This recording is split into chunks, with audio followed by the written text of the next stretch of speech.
Ngayong gabi, ambush sa Cagayan, mahigit isang dekada na ang nakakaraan. Hanggang ngayon, bangungot pa para sa isang pulis.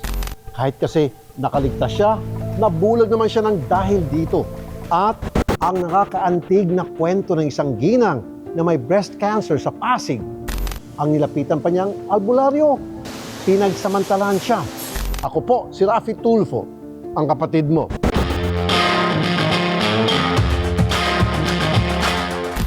Tagapagligtas. Yan ang bansag sa mga kasapi ng elite at highly specialized tactical unit ng PNP na mas kilala sa tawag na Special Action Force o SAF na kinabibilangan ni P1 Ryan Asunyo. Ngunit may mga pagkakataon na ang mismo mga tagapagligtas sinusubok din ng kapalaran kung saan buhay o kakayahan ng parak ang nautas. Gaya na lamang ng istoryang ito. May 2013, bigla na lamang inatake ang PNP Special Action Force sa Alyakapan, Cagayan ng mga armadong kalalakihan. Sa kasamang palad, 8 mga pulis ang napatay sa ambush.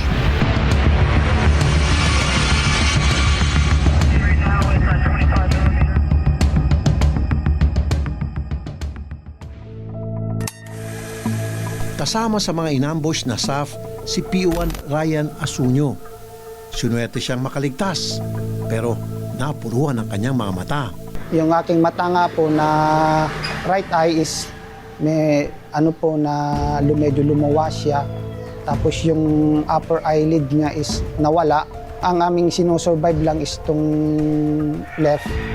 Pero sabi nung doktor ko is medyo mababa po yung percentage na makasurvive. Kapansin-pansin ang mga peklat sa kanyang muka. Lahat ng ito, nagmula sa nasabing engkwentro. Mula pagkabata, pangarap na talaga ni P1 Ryan na maging isang pulis. Nakaka-proud din na madistino siya sa Special Action Force, ang elite at highly specialized na tactical unit ng PNP. Sa madaling salita, itunuturing siyang isa sa pinakamatitikas na pulis ng PNP. Ako po ay nag-entered ng Philippine National Police Special Action Force taong 2008. Kami po yung unang batch ng taon na iyon, ma'am. Subalit, 5 taon pa lamang siyang pulis nang maganap ang ambush na nagpabago sa takbo ng kanyang buhay. Ngayon, maglalabing 3 taon na mula na mangyaring pag-atake. Pero, sariwa pang lahat sa alaala ni P1 Ryan. May 27, alas 8 ng umaga, kami po ay magta-travel papuntang bayan. Then bigla na lang pong may sumabog na improvised explosive device doon po sa daan at nahit po yung aming sasakyan. Nung sumabog po yung IED, may bigla pong malakas na hangin na humampas sa mukha ko and then na-blackout na po ako on that time, ma'am. Nung wala na po kong paningin, nag-sink in agad dito sa isip ko na ambush na ito. Pagka talon ko dun sa sakyan, tumatakbo po ako payuko kasi nagbabarilan na. Aminado si P1 Ryan na noong mga oras na yun, inakala niyang hindi na muling makakapiling ang kanyang pamilya. Kakagapang ko, ma'am, hindi ko na mamalaya na paakyat na pala yung ginagapangan ko. Hanggang sa nakarating po ako dun sa pwesto po ng kabilang. Pagkadating ko po dun, ma'am, may sumalubong po sa akin, isang lalaki, Ilocano po siya. Sabi niya sa akin, huwag daw po ako mag-alala at hindi naman daw nila ako anuhin. Inano po nila yung aking mata, piniringan, tinalian po nila yung aking mata. Duguan at namimilipit na sa sakit si P1 Ryan dahil sa tinamong mga sugat bago pa dumating ang tulong. Kaya ako po gumapang po ulit, naghanap po ulit ako ng pwede kong napapunta po ako sa medyo tipas po na part ng lupa, yung medyo pababa. Doon na lang po ako humiga. And then, nung nakahiga na po ako doon na po ako, nagdadasal na ako sa Panginoon. Tapos naisip ko na yung aking family, kung paano sila. kung ano na mangyayari sa kanila kapag wala na ako. Siguro ma'am, after mga 30 to 1 hour siguro ma'am, meron po akong narinig na ingay po ng motor doon sa kalye. Doon po ko naisip na siguro ay meron nang nadaang mga tao doon. Kaya ako yung sigaw na sigaw, humihingi ako ng tulong sa klolo doon. Agad nakarating sa misis ni P1 Ryan na si Desiree ang nangyaring pag-aambush. Noong una, sabi, missing nga daw po yung asawa ko. Tapos, biglang nung sinabi na po nila na mag-ready na daw po dahil babiyahe. Natakot na po ako. Siyempre po dahil para po sa kanyang nasa isip ko baka kung napaano na. Sa mga oras na yon, nagpalipat-lipat pa ng ospital si P1 Ryan. Buti na lang, tuluyan pa rin siyang nagamot. Subalit, dito na rin niyang nalaman ang masaklap na sinapit ng kanilang kampo. Mayroon dalawang nag-akay po sa akin kasi yung aking dito po sa aking right na left na paa is hindi ko maiapak ma'am on that time kasi may mga pumasok po mga bato na nasugat. And then itinabel na kami papuntang Tuguegarao City ma'am. Siguro mga 2 to 3 hours ang biyahe nun ma'am bago kami nakarating doon. Para namang nabunutan ng tinik ang pamilya ni P1 Ryan nang muli siyang makita. Nagamot ang kanyang mga sugat at nakalusot na sa peligro ang kanyang buhay. Ang una ko pong nakita yung kalalabas na siya ng operating room. Pero pinakita naman po sa akin ng doktor bago habang nasa operating room siya, pinakita po sa akin yung itsura niya nung dalahin siya dun.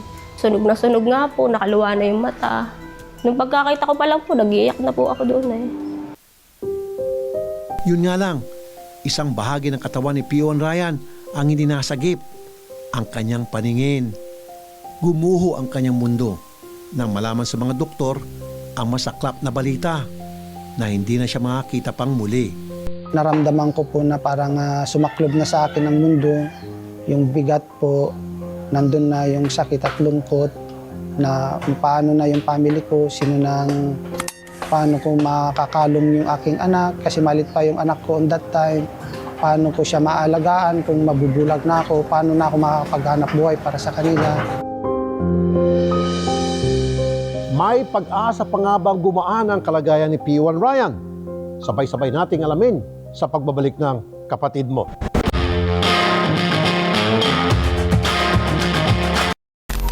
Limang taon pa lamang na pulis si P1 Ryan nang siya'y mabulag sa serbisyo. Nakakayanan naman kahit papaano dahil sa kanyang mga benepisyo. Subalit, madalas ding sumasagi sa kanyang isip kung hanggang dito na lang ba siya.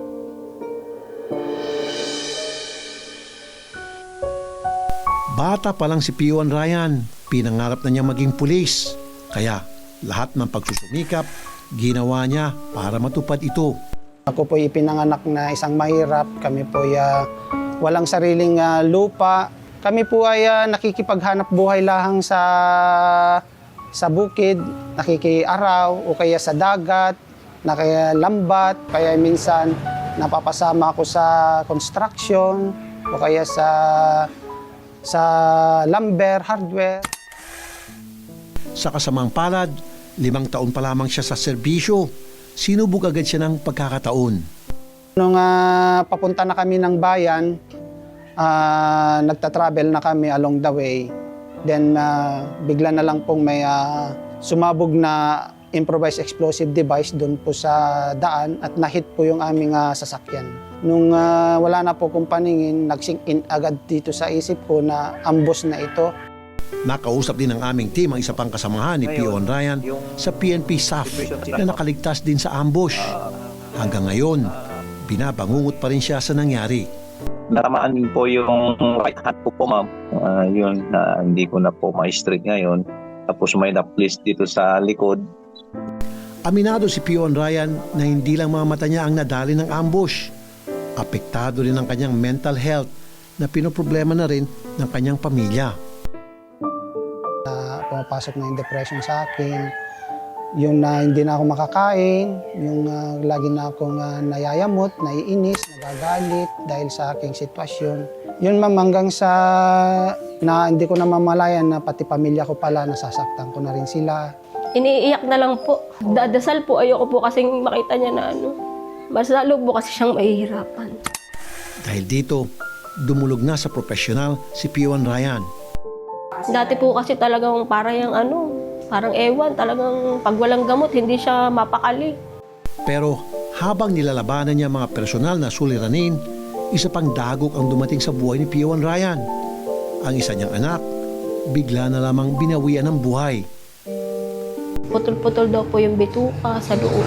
Ako noon ay iyak na iyak. Siya yung comfort na comfort sa akin. Yung pala siya pala yung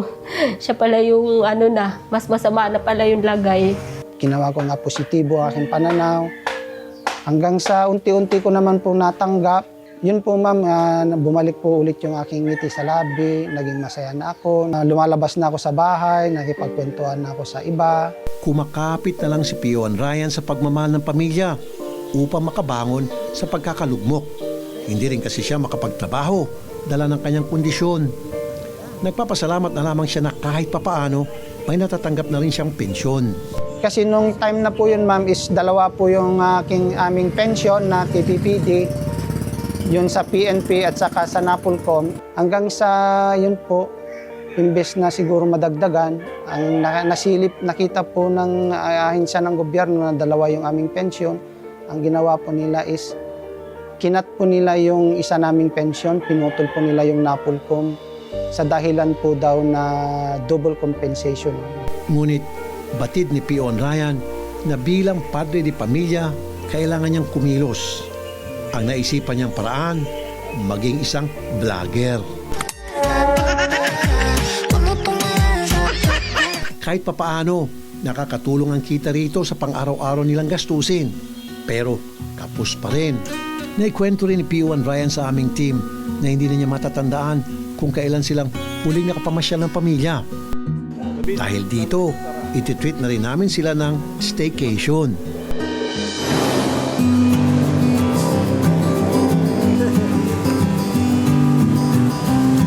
Nature po, makikita man ang dating, di ba?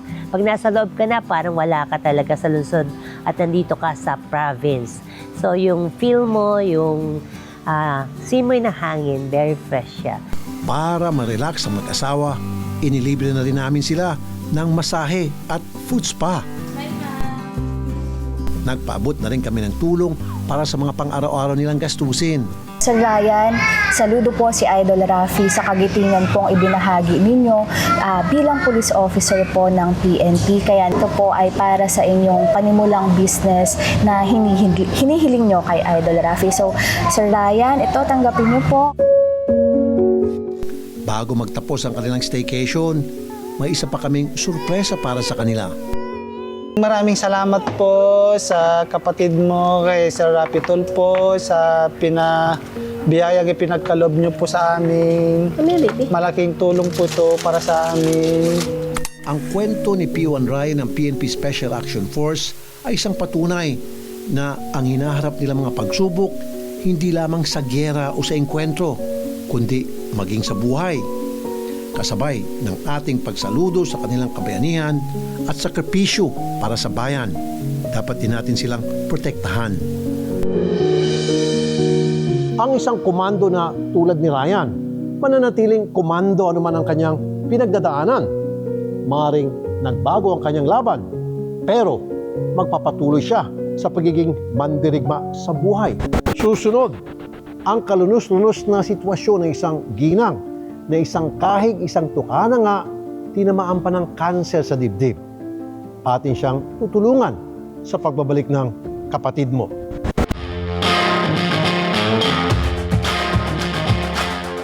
Pilit na lang na sinusulit ng isang ina sa Pasig ang nalalabing araw kasama mga anak sa kabila ng lumalala niyang breast cancer. Sa hirap ng kanilang buhay, albularyo na lang ang kanyang nakayanan. Pero hindi niya inaasahan na makakadagdag pa ito sa kanyang kalbaryo.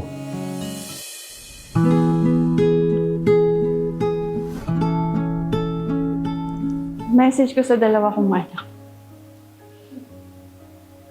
Siguro, kung sakali man paglaki nila at mapanood nila to, kung wala na ako nun. Sorry.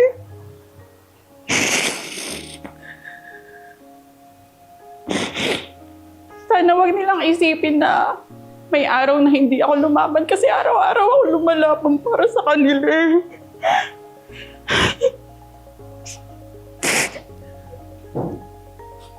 Lahat ginawa ni Mami para sa inyo.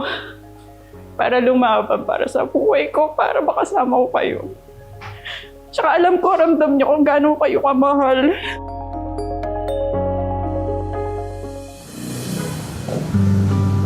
Buo na ang final message ng 38 years old na si Rhea para sa dalawang anak na sina Franco, 8 taong gulang, at Lucas, 7 taong gulang.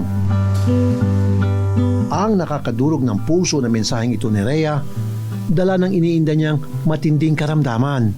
Nakapa ko na po yung bukol nung December 2024 po. Kaya lang po, dahil medyo kapos din, hindi ko po agad siya napa-check up. Tapos pina-check up ko po siya nung mga January na po. Pina-ultrasound ko po, benign daw po yun. Ang lumalaking bukol sa dibdib ni Rhea, cancer na pala. Napansin ko na lumalaki yung bukol, kaya nagpa-check up po ulit ako after 6 months. Sabi po, benign pa rin po yung bukol. Pinabiopsy ko po yung bukol, tapos doon po nalaman na malignant. July 9, 2025 ko po nung malaman na malignant yung bukol. Stage 4 na ang breast cancer ni Rhea. Pilit niyang iginagapang ang kanyang chemotherapy. Pero tila lumala pa ang kanyang kondisyon. Ngayon po, in-advise ako ng doktor ko na magpa-CT scan. Kasi po naka 5 session na po ako ng chemotherapy. Pero kumakalat pa rin po yung bukol. Meron na rin po ang bukol sa tiyan. Tapos kaya po siya naging stage 4 kasi may bukol na rin po ako sa bones at sa lungs. Nito lamang nakaraang taon, malakas na malakas pa si Rhea. Parang kalabaw siya kung kumayod dahil mag-isa niyang itinataguyod ang kanyang mga anak. Siyempre kasi ma'am, sanay ako na nagtatrabaho na ako yung nagpo-provide. Dati talagang halos 24 hours nagtatrabaho ako. Halos walang tulog po, nararamdaman ko yung hapdina ng mata ko. Pero kailangan ko talagang pumayod kasi ako lang naman naasahan po ng mga anak ko eh. Matindi ang pagpupursigi ni Rhea dahil ang panganay niyang si Franco na-diagnose na may intellectual disability. Si Franco po, na-diagnose po siya ng GDD, Global Developmental Delay. Parang 3 years old po yata siya noon ng time na yon. Napatherapy ko po siya noon pero mga ilang session lang din po. Kasi po, single man po ako, hindi ko rin talaga kaya talaga yung gastusin.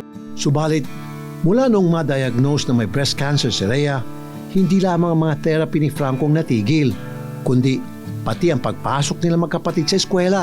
Hindi po sila nakakapasok sa school. Ginawa po yung online na lang po. Tapos pag exam po, pumapasok sila face to face. Iba-iba po yung naghahatid. Minsan yung nanay ko, kaya lang 79 years old na din po. Sa sobrang hirap ng sitwasyon ng mag-ina, kadalasan itinutulog na lamang nila ang gutom. Naranasan nga namin, ma'am, sabihin nila sa gabi, Mami, hungry. Sabi ko, sleep na tayo. Talagang sabi ko, may times na talagang walang-wala kami. Gagawin ko, ma'am, order ako 2 meals lang.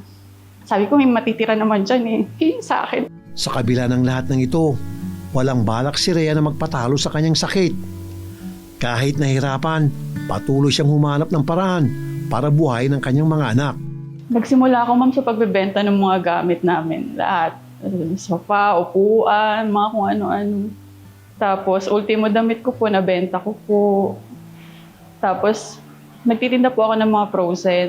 Banana loaf, tempura. Sabi ko kasi hindi naman pwedeng laging patutulugin ko yung anak ko sa gutom. Diba, paggabi. Nagpapasalamat, ngunit masakit din sa kalooban ni Rhea na sa murang edad naunawaan na ng kanyang mga anak ang kanyang pinagdaraanan. Kaya desidido si Rhea na patuloy na lumaban.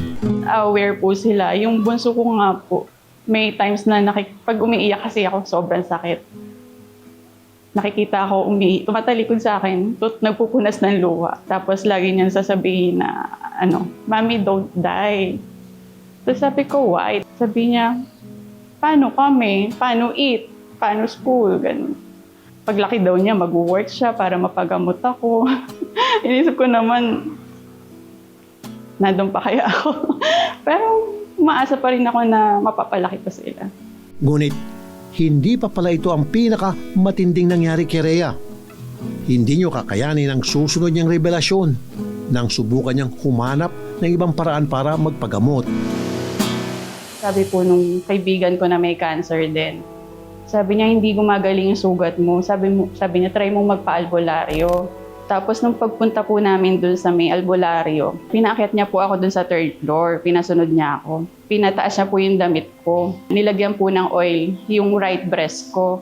Pagkahiga ko po, parang hinihipan niya pero nararamdaman ko dumidikit po yung lips niya sa tiyan ko po. Tapos hanggang sa pati mga legs ko po. Tapos binaba niya po lahat yung shorts ko nun. Tapos nakapikit na lang po ako. Nagsabi ko, basta dasalan po ako ng dasal nung time na yun. Tapos hanggang nasa private area ko na po. Inaano niya po, pinipisil, ganun. Naramdaman ko po na hinidilaan niya po yung private area ko nun. Tapos iniipit ko po yung legs ko. Tapos nung ano po, talagang nagpupumilit pa siya. Sabi ko, okay na po. Tapos saka lang po siya tumayo, lumabas ng kwarto. Isa pa ang laban na ito na gustong-gusto rin ni Rhea na maipanalo. Ayoko na po sana talagang demanda. Kaya lang po, yun na lang po yung parang mabibigay ko rin sa sarili ko.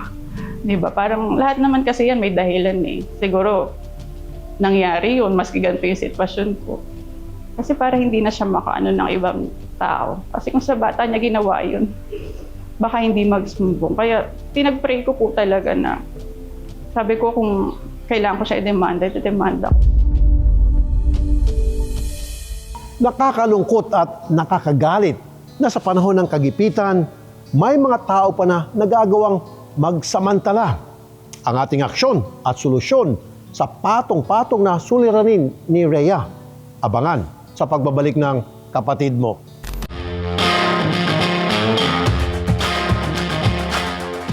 Batang-bata pa mga anak ni Rhea, ngunit batid niya na maaring bilang na ang kanyang mga araw dahil sa breast cancer na lumikha na rin ng sugat sa kanyang dibdib. Sa ngayon, lahat gagawin niya upang mabigyan ng maayos na pamumuhay ang mga anak sa kabila ng kanyang karamdaman. Gusto ko po siya makulong kasi yung trauma po na binigay niya sa akin, grabe po. Pag naalala mo nakakadiri, parang ganito na yung sitwasyon ko, tapos bababuyin mo pa ako. Parang di ka ba naawa sa akin? Hindi ko alam kung bakit may mga ganun tao. Pero alam ko, makakuha ako ng hustisya. Grabing trauma ang idinulot kay Rhea ng pananamantala sa kanya ng pinagkakatigulang albularyo na para bang hindi pa sapat na stage 4 na ang iniinda niyang breast cancer. Nagdasal po ako. Tinanong ko po siya kung bakit. Kasi sabi ko, may terminal illness na ako, Lord. Bakit sa akin pa nangyari?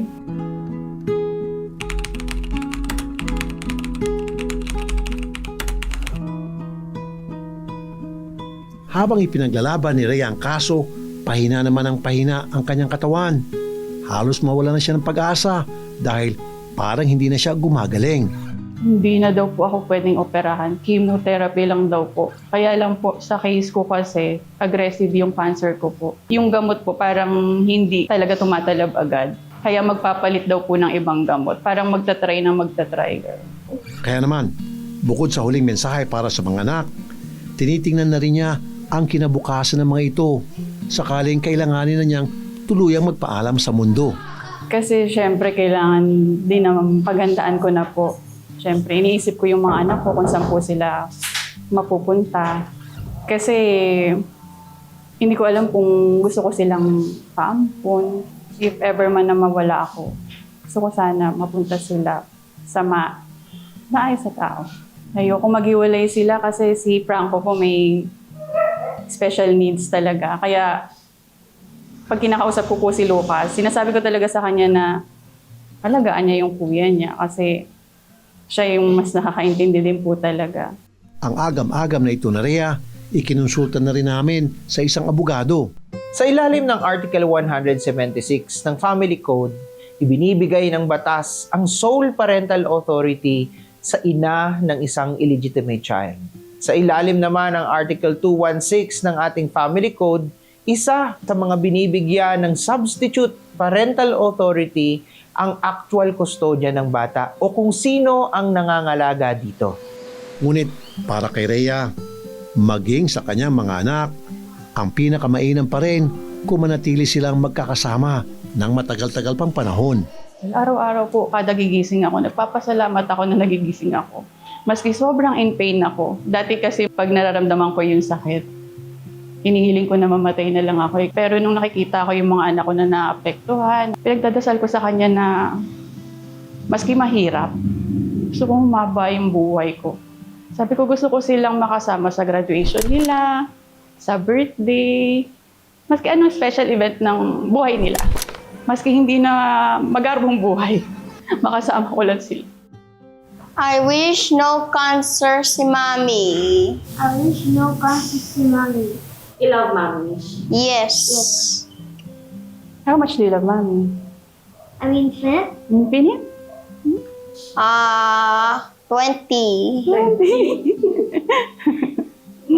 Love you. Love you.